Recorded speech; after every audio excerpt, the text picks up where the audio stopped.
She loves me. She loves me not. She loves me. She loves me not. Loves me. Loves me not. There you are. She doesn't love me. Well, of course she doesn't. She wants to live and love and dress in light colors. And there am I, 20, 5 years old, perpetually reminding her that she stopped being young.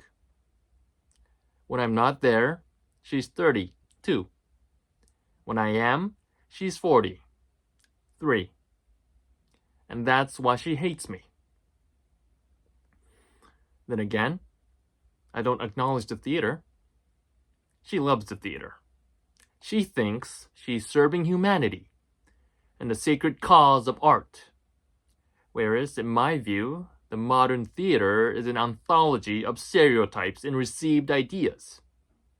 When the curtain goes up, and there, in a room with 3 walls lit by artificial lighting, because it's always evening, these great artists, these high priests in the temple of art, demonstrate how people eat and drink, how they love and walk about, and wear their suits. When out of these banal scenes and trite words, they attempt to extract a moral, some small and simple moral of 100 household uses. When under 1,000 different disguises, they keep serving me up the same old thing. The same old thing.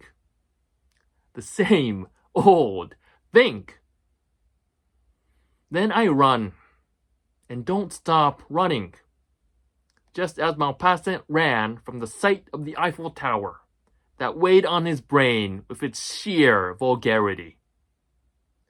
What we need are new artistic forms.